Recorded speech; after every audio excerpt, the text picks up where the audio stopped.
Hello and welcome back to Choice Bits of Bliss. My name is Cilla.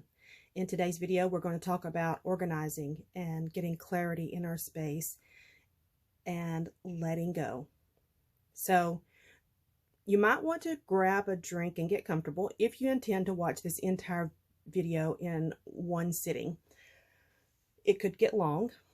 I'm going to ramble. That's almost a guarantee. I want to start out talking about cleaning out my closet. So as you come into my space, coming down the hall, there's one closet in the hall. When you open the door, which my door is always open, to this little room, there behind the door, there is another closet. And in that closet, I had stuffed stuff and a lot of organizational pieces, because one of the things that I learned when I got here and started moving in is that the things that I had used in Alabama to organize my space, it worked in that space. I had full-size walls. In this space, not all of it works. So I've used what I can use, and the things that I couldn't use, I couldn't let go. So I put them in that closet, and I kept putting things in the closet, and I kept putting things in the closet. It was just a horrendous mess, to be honest. So I decided today is January the 4th, that I wanted to tackle the closet. I wanted to see the floor. You know, we all have to have goals. So seeing the floor was something that I wanted to accomplish today. And I've done so much more. But let's back up a little bit. I've been running wide open for just over 2 months working. And we've had a lot of, we had some travel, dinners. It's just been a lot. So I've not had much time to come into my space. And in the few times that I did, I would just run up here and do a little bit of something and pile. I'd run up here, create a video quickly to try to get myself at least a foot in the door in January, and run back downstairs. And so I left a lot of stuff out. That eats at me. I don't know if you're like that or not, but clutter starts eating at my creativity. It starts eating at my psyche, and I just cannot function well in a lot of clutter. So the first thing that I did, we came home Sunday late afternoon. That was January 1st. And I had already, talked to my crafty friends. I shouldn't call them crafty friends. They're just my friends. I had already talked to them, and, we'd been chatting back and forth saying, we were going to get into our crafty space. That conversation turned into talking about cutting down or tearing apart 6x6 paper pads, the pros and cons of it, how to use it. And Teresa, her channel is For the Love of Paper Crafting. She decided to go one direction, and I decided to kind of go to another direction. And we were listening, Deb and Jeannie have already done this process, and each person makes it work for them. Now, what I was thinking about, when I'm looking at a paper pad and it is tone on tone, and what I'm seeing is the color, I could definitely see using that for die cutting and making it so much easier, because I'm just going to be honest. When I have to cut into a 12x12 to do die cutting, it hurts my feelings, because my die cutting platform is not 12 inches wide. So there's no way to feed 12 inches through it. I have to cut the paper down. So the more I listened to him, I thought, you know what, I'm just going to rip this Band-Aid off and do it. And I made my decisions, and on Monday, which was January 2nd, we hung out again, and I just started cutting through them. I love the results. Now, I have, full disclosure, been judgmental because Janet at RTS Scrapbooking, she's on Patreon now, but she still shares occasionally here on YouTube. She had mentioned that she had 3 digits in 6x6 scrapbook, or 6x6 paper pads. And I was just like, goodness, who could do that? Me, I did. I had triple digits. To be exact, I had 109. I don't mind telling my number because, you know what, I just refuse to live in any kind of embarrassment anymore about what I've done in the past. I'm doing my best to get better. So I no longer have 109, I'm proud to say. I tore down, if I'm not mistaken, half, almost half of my 6x6 paper pads. Now, some I kept in their totality because they are seasonal, and that's an easy brain transition for me. That's how my brain works. If I'm die cutting and I want to reach for something because I'm working on a fall layout, it's easy in my brain to think, oh, go grab a fall 6x6 paper pad that coordinates. Now, I know some people think in color, and it's very simple to say, oh, just go through your colors and get a matching color. That would bog me down, but because that's how my brain works. If I had to constantly, for every time I started die cutting, look for color.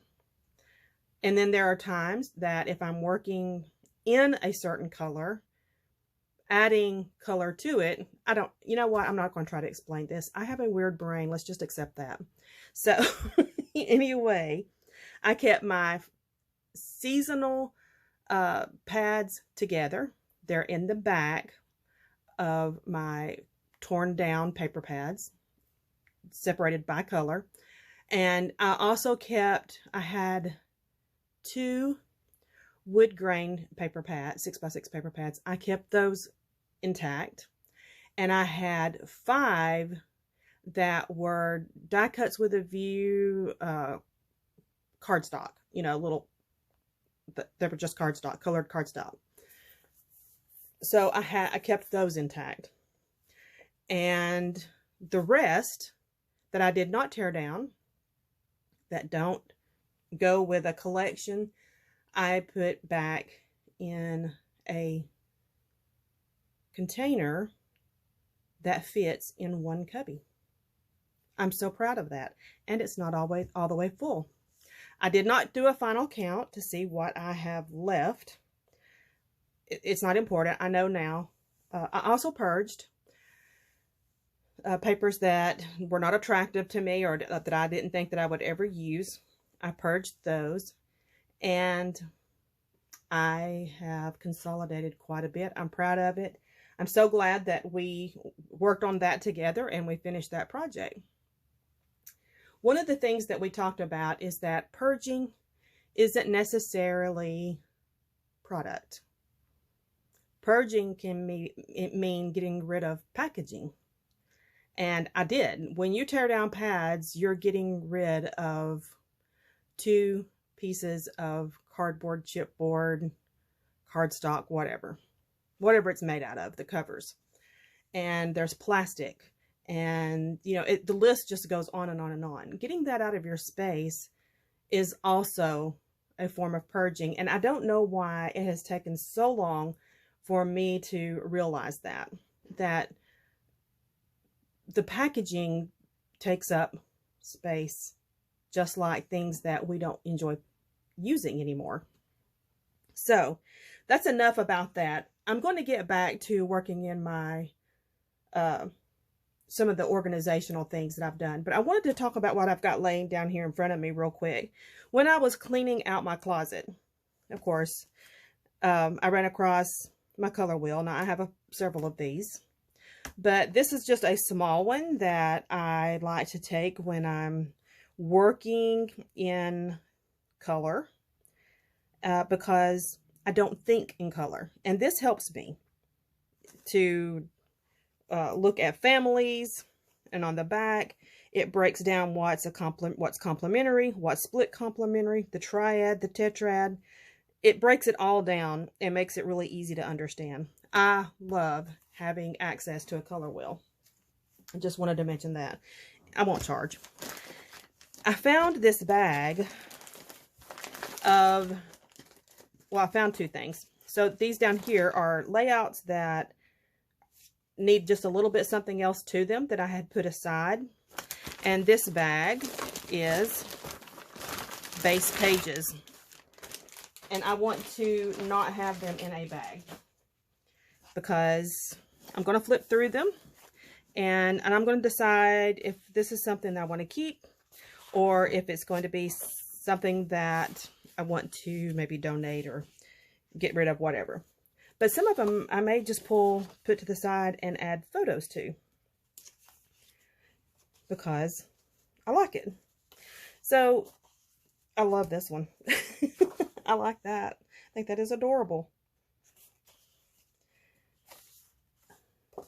These are, I know I made all of these when I lived in Alabama, because back then is when Janet from RTS, she did her first series on base pages. And I grabbed a couple of paper pads and I used the entire paper pad. To me, that's something that's fairly easy to do.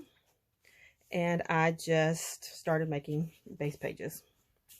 Some of these are very cute. This is super usable.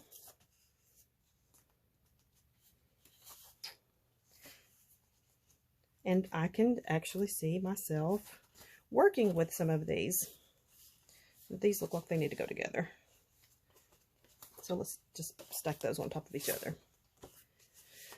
Okay. And these look like they go together. Or maybe these. I don't know. Anyway, some of these are just really cute. These are just very basic. They do not have a lot added to them on purpose, because it leaves a lot of room for imagination and finishing the layout. I'm being quick as I flip through them because, well, to be honest, we have more things to talk about. I don't love that. I'm going to put that to the side. That's not pleasant for me to look at. This is very, very thin paper that I have layered and layered and layered to try to give it more bulk. But when you grab it, you can tell it's made out of thin paper.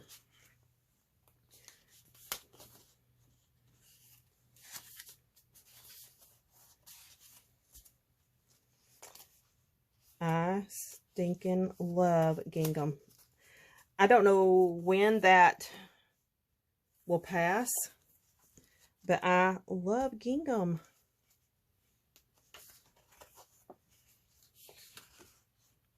Cute.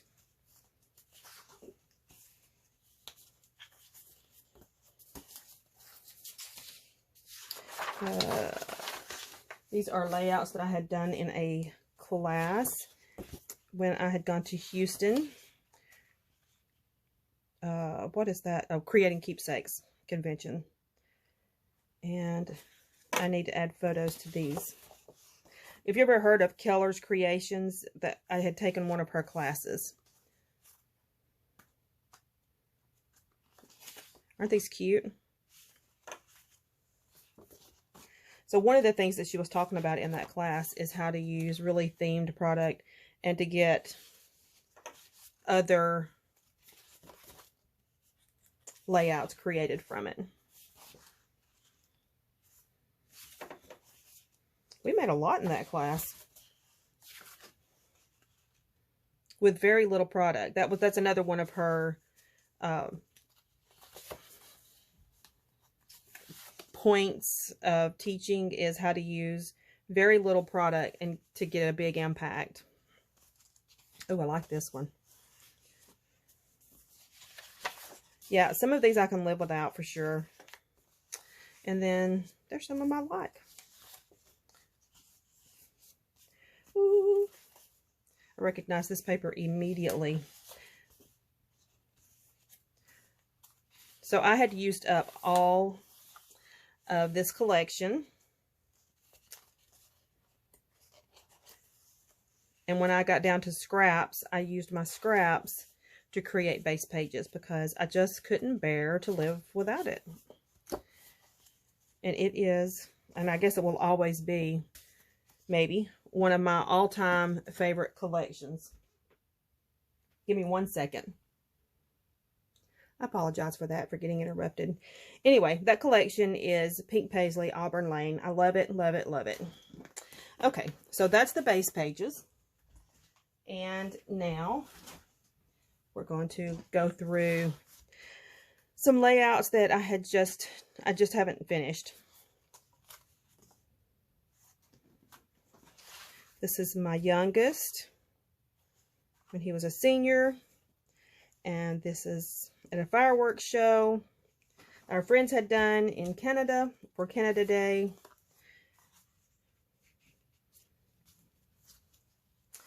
And these are a couple of layouts that I had done for a photography contest. This is about a night out with friends. This is using my mom's cinnamon roll recipe. I need to finish that. This one, you see this? These alphas are just higgledy-piggledy. I need to just change that alphabet, or change out these alphas because they won't stick. This one, these two, I just did not love the paper, and I forced myself to use it to get it used up, and I just don't love it. So I'm probably going to redo these. This one, I had forced myself to use a piece of acetate because, you know, I'm trying to use my stuff back then too. And I think what I need to do, I think this one's going to be an easy fix. I think it just needs to go under. And then that will be fixed. And then this one is not completed. It's when my husband and we were dating and had gone out for Valentine Day. And this is when we had gone to a greenhouse and taken pictures of, you know, the things that were in the greenhouse. And this one is, I had on purpose drawn a arrow to, so I had this, we were on the lake, had this beautiful sunset taking place, and I get set up where I have my photo composed, and when I started brightening it, I was, oh my gosh, he is right there in the corner of my photo. So I don't know why I didn't see it when I was taking the photos, but when I started processing it in Photoshop, I could see him. So there's that.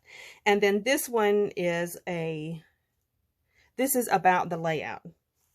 And the story is my friend that got me involved in scrapbooking. She and I used to go to Creating Keepsakes conventions every year. And to maximize getting all of the make and takes, because back then all you had to do was show up at the table and you would get the make and take. And to maximize it, we would split up, and I would get 2 make and takes, she would get 2 make and takes, and then we would get back together that night and we would split them up and start creating. So she had gone to get one of the make and takes. I still had this that I had not created it, and so I wrote the story that about us doing that, and how she had hand drawn. So this is actually my photo. She had drawn out what the sketch looked like. And so then I put this layout together many, many years later. Many years later. And this now means even more to me because she has recently passed away. So yeah, I was actually today was really happy to find this layout because it's definitely more significant to me. Okay, give me 1 second. I'm going to put this stuff away. I'll be right back. Okay, so now let's talk about organizational products. I have been on the hunt for years for the perfect desktop, that you put, so when you're working with a kit, you can put your little pieces and stuff in it. So a tray. I've been looking for a perfect tray. I've had this one. I paid a whole $1 for it. And it's okay. It's okay. Really nothing significant to complain about, except for my table is set up very different than it was in Alabama. So this is bought in Alabama. Actually, everything I'm going to show you was bought in Alabama when I was in Alabama. And I just haven't found, I don't know that this would work for me anymore because it's big. And I need a smaller scale tray. So I paid, like I said, like $1 back in the good old days when the Dollar Tree really was $1.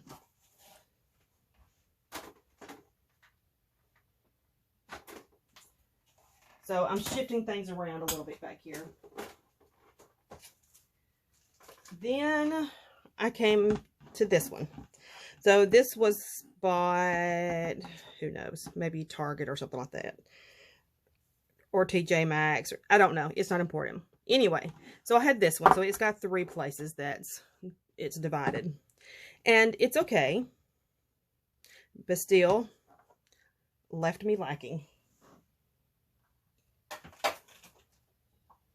And I've kept all this stuff. Then I found this on Amazon. I actually liked this a lot because it had so many things, so many places to put bits and pieces. I won't get rid of this because I did enjoy this one a lot. I like how deep this section is. And it has 2 shallow sections, and everything else is all the same depth. I like that. But the way I'm currently set up, this does not work. I don't have the space on my desk.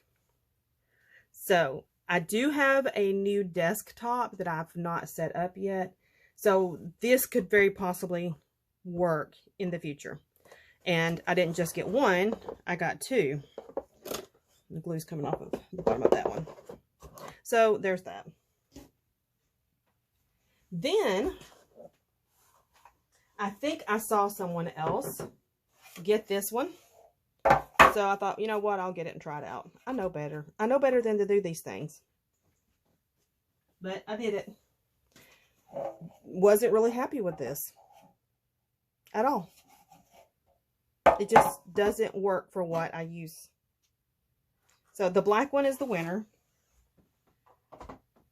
But I've kept all of these pieces because I bought them and it might work for something else. And so I might as well keep them.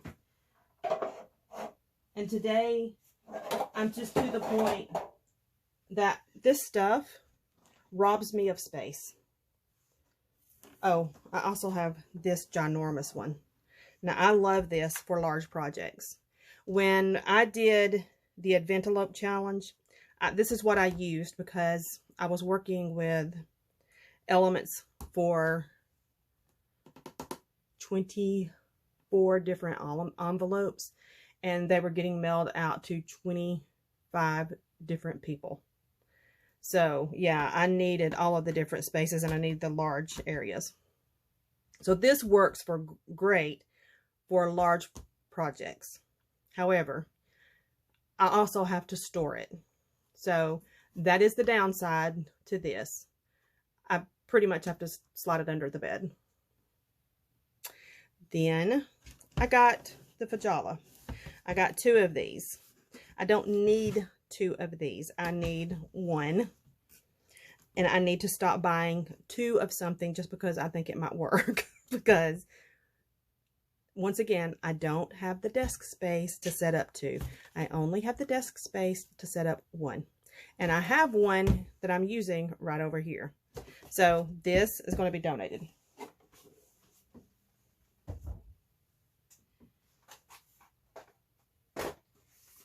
And speaking of storage, I'm sorry, I have my back to the camera. I had these, got these, I think they were 3 for $1 at the Dollar Tree. They're very flimsy and kind of cheap, and they're good for if they're going to sit on a shelf and stay on a shelf, you know, and you pull from it. But if you're walking around and this is loaded, it's going to start bowing, and it's cheap.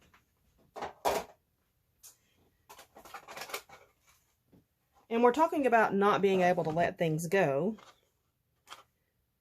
This container, so these are the Iris containers. I'm almost to the point of knocking things off my desk. This one broke. It needs to go. Why am I holding on to it?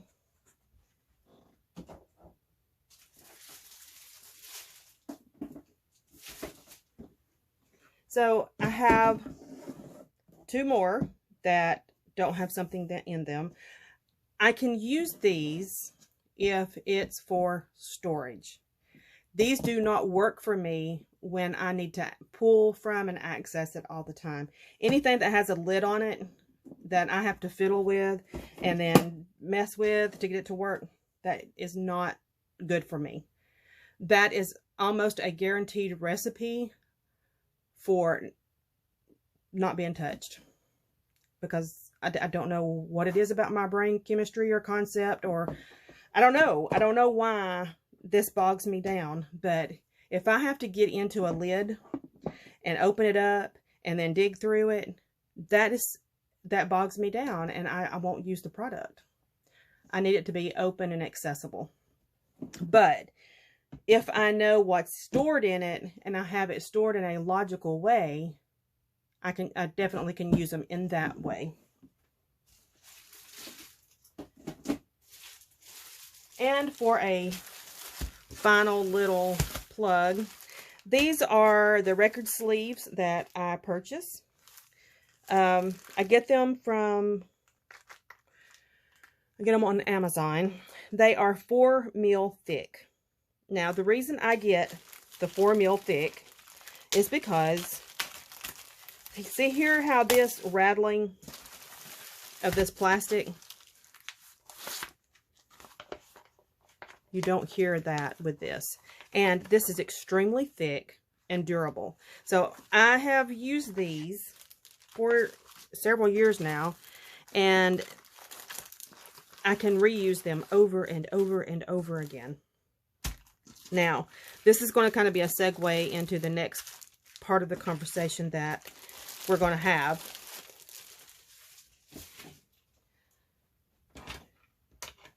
I talked in the beginning about finding clarity in my space, and the calyx that's across from my desk, I set it up on purpose with my color categories so that I would have to look at them and it would encourage me to use them. And then Jeannie Linguini, that's her YouTube channel, she came up with the Through the Rainbow Challenge, which I love. And it definitely got me digging in my color categories. But below the 8 cubbies that were below my color categories, it was just a hodgepodge of stuff. And it was stuff that was put up. It looked neat.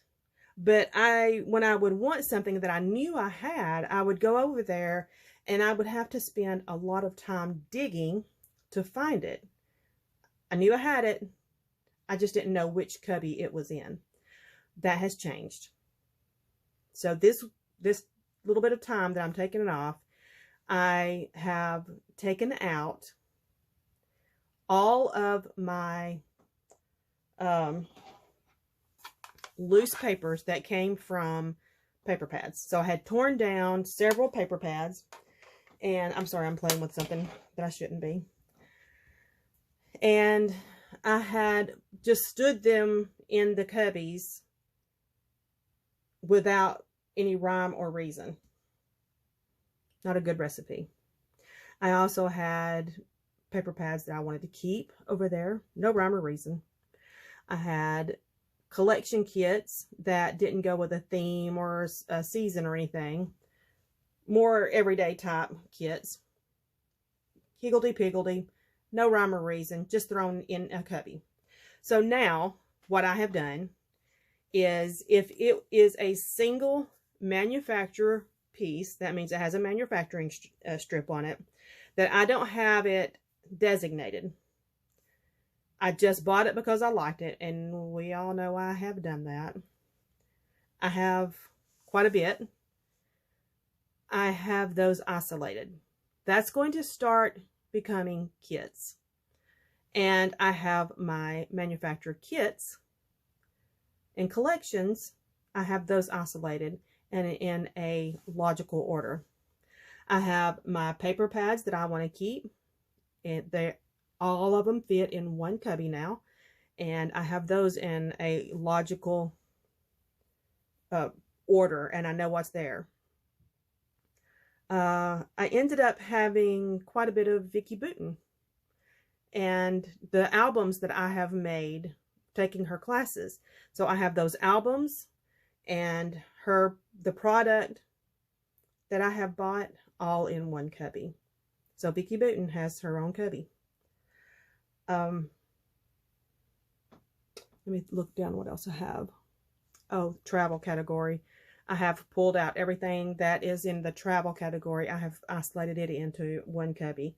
Now, it's not full, but that's okay. I don't need to be 100% full in every cubby. I like that I am now seeing less. I am now seeing less in my inventory. I pulled out, as I mentioned, the papers that I had torn from paper pads. And I put those in Iris containers. Actually, they're the art bin containers.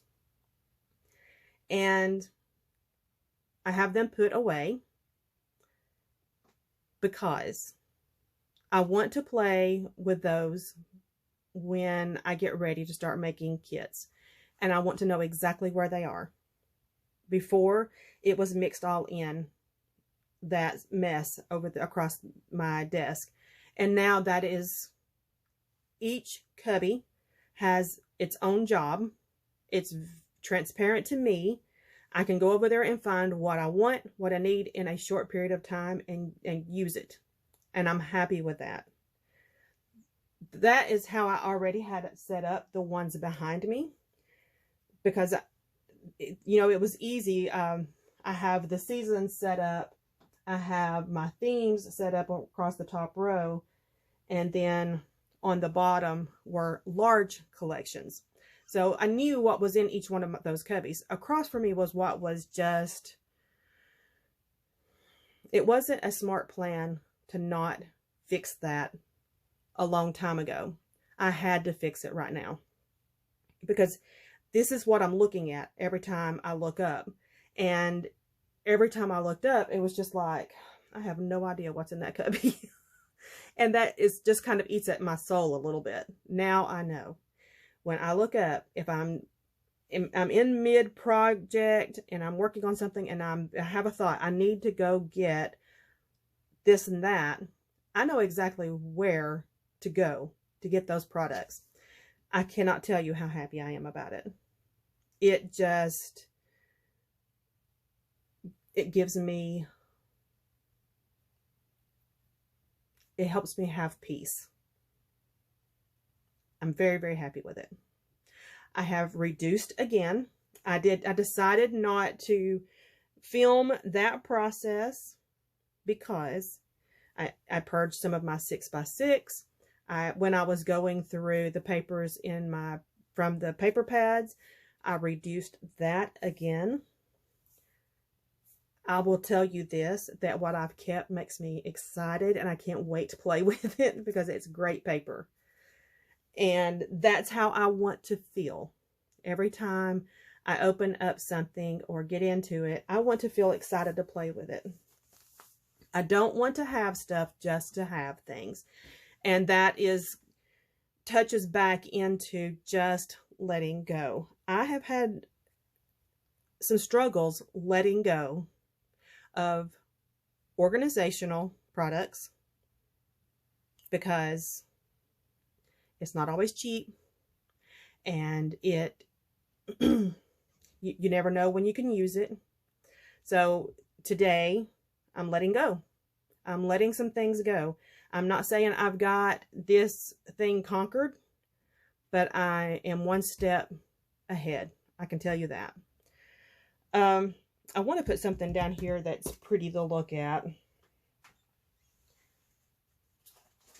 so that you're not just staring at my desk. This is my December hip kit. We'll look at it. It's really cute. So this is the embellishments that came. Why is this difficult to say? That came with the kit. They gave us these tags on the back of their. This always comes in the kit, and then this time it had these tags on the back of it. Love these frames and these chipboard words. These puffy stickers, the alphas. I love how they have the uppercase and the lowercase. That is cool. These stars, love, love, love. And then these are cardstock stickers that go along with the theme of this kit. So we have this paper. Now this is just the main kit. I did not get anything extra because I need to stop doing that kind of stuff.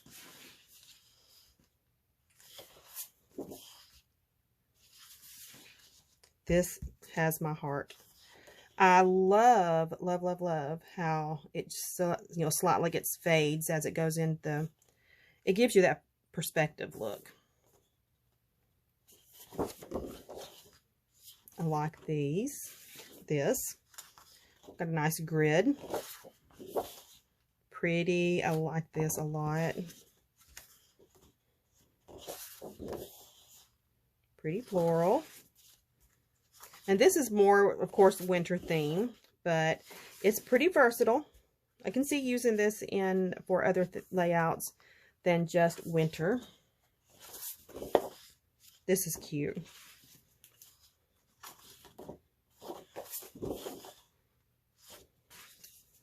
Love these snowflakes.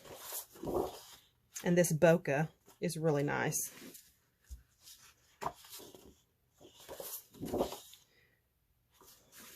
Then we've got the critters and then circles. So that's my hip kit that came just the other day. It was delayed because, you know, Buffalo was snowed under and we didn't get any mail for a couple of days. I think I have talked about everything that I wanted to touch on in this video, except for what I'm going to be doing this year. So I've joined a couple of challenges. I'm going to be doing Through the Rainbow 2.0, the in-betweens.